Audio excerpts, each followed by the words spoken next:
मेरा बोलने का क्रम मैं तय करूंगा। इस तरह से नहीं चलेगी संसद। मान्यवर, उनको धैर्य रखना चाहिए, उनको धैर्य रखना चाहिए मेरा जवाब सुनने का। इनकी एक एक बात का जवाब मैं दूंगा, मगर मेरे भाषण का क्रम वो तय नहीं कर सकते, मैं करूंगा, क्योंकि मैं बोल रहा हूं। मन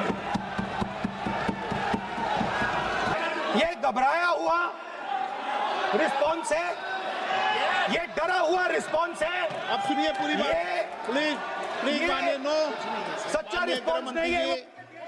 माननीय गृह मंत्री जी, मान्यवर, आपके चेहरे पर बैठो। मान्यवर, आपके चेहरे पर चिंता की लकीरें मैं देख रहा हूं कि मैं क्या बोलूंगा।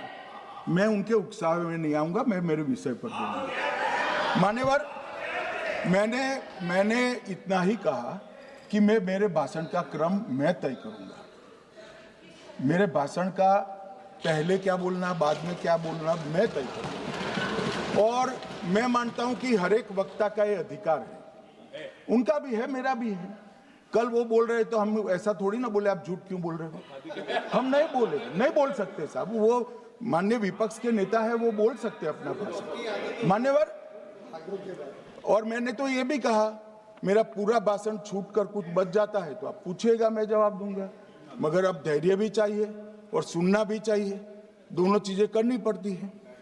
मान्यवर, वोट चोरी का कोहराम बचा है। मैं वोट चोरी किसको कहते हैं वो बताना चाहता हूं। वोट चोरी के 3 आयाम हैं। एक तो मतदाता नहीं है, मतलब योग्यता नहीं है, और आप वोटर बन जाते हो तो वोट चोरी माना जाएगा। दूसरा, आप गलत प्रकार से चुनाव जीतते हो तो वोट चोरी माना जाएगा।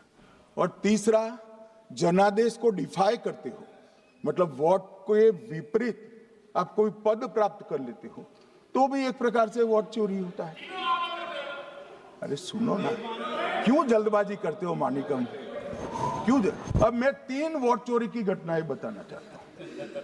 सबसे पहली घटना हुई, आजादी के बाद देश का प्रधानमंत्री तय करना था। तय कौन करना था? तो उस वक्त के जितने प्रांत थे, इसके कांग्रेस के अध्यक्षों ने, उनके एक एक वोट से तय होना था। अब 28 वोट श्री सरदार पटेल को मिले और 2 वोट जवाहरलाल नेहरू जी को मिले।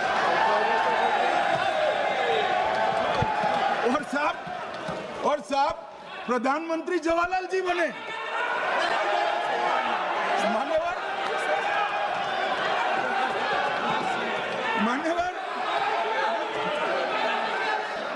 मान्यवर, दूसरे प्रकार की वोट चोरी और नैतिक तरीके से चुनाव जीतना, ऐसी वोट चोरी भी भूतकाल में एक बार हुई थी।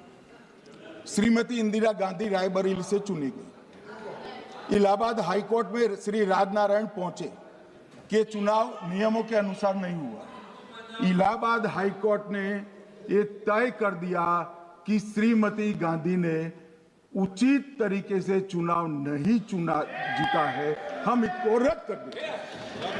मान्यवर, ये भी वोट चोरी थी, बहुत बड़ी वोट चोरी थी।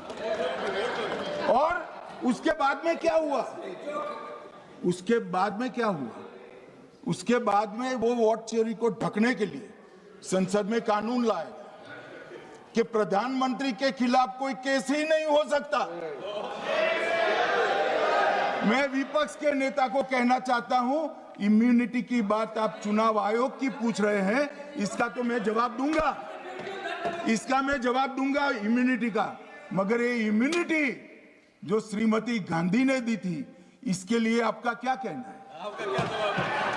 और उन्होंने तो स्वयं के लिए ले ली।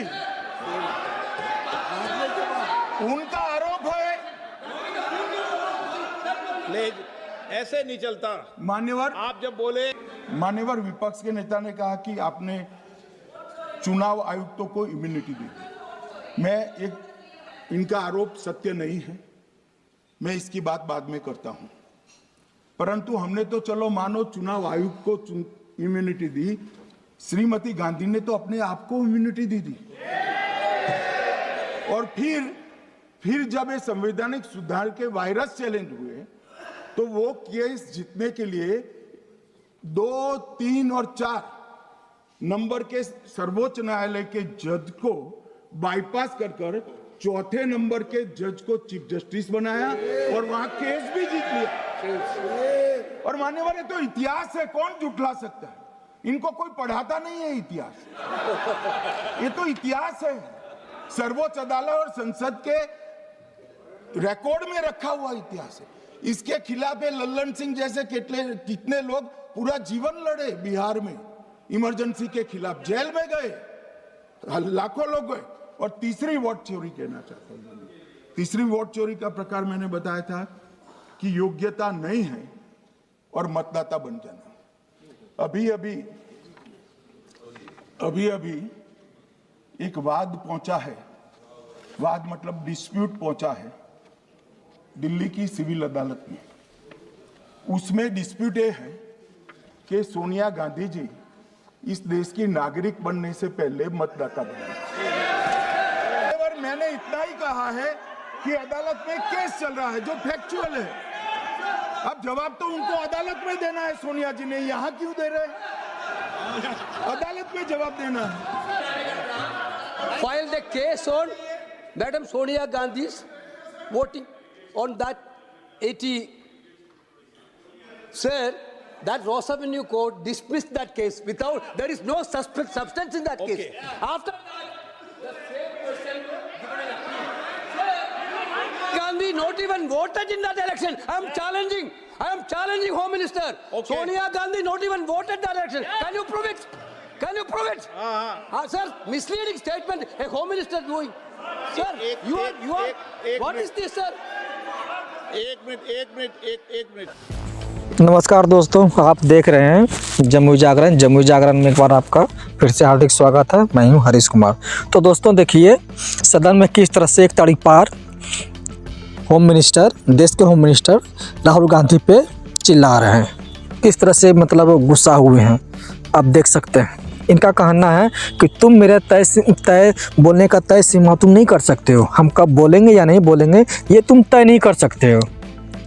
समझ सकते हैं, एक खुला चुनौती दे रहा है एक विपक्ष को कि तुम तय नहीं कर सकते कि मैं कब बोलूँगा या नहीं बोलूँगा। इनका कहने का मतलब बोलूँगा या नहीं बोलूँगा, इसका कहने का मतलब ये नहीं है कि मैं तुम्हारा जवाब नहीं दूंगा। जो तुम पूछ रहे हो, जो तुम जवाब मांग रहे हो, मैं उसका जवाब नहीं दूंगा तुमको। ठीक है, तुमको जितना चिल्लाना है चिल्ला लो, हम तुमको जवाब नहीं देंगे। तुमको कुछ बोलने वाले नहीं हैं हम, तुम उछलते रहो, तुम कितना उछलोगे हम तुमको समझते हैं। ठीक है, यह है हमारे देश का होम मिनिस्टर। देख ही सकते हैं इनको, अमित शाह को पूरा एकदम गुस्सा हुए हैं राहुल गांधी पे। जैसे लग रहा है सिर्फ यही बोले हैं ना, सच बोले हैं कि अगर आपको इतना ही लग रहा है तो आमने सामने डिबेट कर लीजिए, आप अपना मीडिया चैनल को चूज कीजिए, हम आते हैं डिबेट कर लीजिए। ठीक है, वहाँ दूध का दूध पानी का पानी हो जाएगा। तो उन पे इनका कहना है कि तुम मेरे बोलने का सीमा तुम तय नहीं कर सकते हो। वाह क्या बात है। अरे साफ साफ कहिए ना कि आपको डर लगता है डिबेट करने से। आपको मालूम है कि डिबेट में आप जब जाएंगे ना तो आपका हेगड़ी निकल जाएगा। आप कितने बड़े ज्ञानी हैं, आप कितने बड़े क्या हैं, सबको मालूम है। ठीक है, आप अपने आप को बचाना चाहते हैं तो इस तरह गुस्सा के, अरे प्यार से भी बोल सकते हैं कि हम डिबेट में नहीं आएंगे। चिल्लाने की क्या ज़रूरत है। और सबसे बड़ी बात तो देखिए, भाजपा के जितने भी उसमें सांसद हैं, क्या ताली बजा रहा है, खूब ताली बजा रहा है। वाह मेरा वित्त मंत्री होम मिनिस्टर साहब ने ऐसा किया। अरे मूर्खों, क्या तुम लोग को कहा जाए, समझ में नहीं आता है। कम से कम देश के हित में तो कुछ सोचो। क्या करोगे इतना पैसा ले जाके, कहाँ रखोगे? मरने के बाद तो फिर तुमको वहीं जाना है जहाँ सब जाता है। कम से कम देश के बारे में भी सोचो। जो देश का मुद्दा उठाया है वोट चोरी का, उसमें तो सहयोग करो तुम लोग। ये लोग तो समझ रहे हैं कि 2014 के बाद देश आज़ाद हुआ है, जब इनका सरकार आया था तब से। क्यों तुम लोग इसके पीछे पागल हो रहे हो? ये लोग जो है ना देशद्रोही हैं, देश हित के लिए काम करने वाले नहीं हैं। 70 साल के हिसाब मांग रहे हैं। आज जो ये 20 साल से, ये 25 साल से काम कर रहे हैं, 20 साल से, इनका हिसाब भी आएगा। आप धैर्य रखिए ना, इनका भी हिसाब लिया जाएगा। सत्ता में आने दीजिए ना, फिर ये तड़ी पार होंगे, फिर ये तड़ी पार होंगे। तो दोस्तों, अमित शाह का भाषण आपको कैसा लगता है कमेंट बॉक्स में ज़रूर बताइएगा, ठीक है। और अच्छा लगे तो, अच्छा या बुरा जो भी लगे, अपने दोस्तों के पास शेयर जरूर कीजिएगा। हम ये इतना ही कहेंगे। धन्यवाद।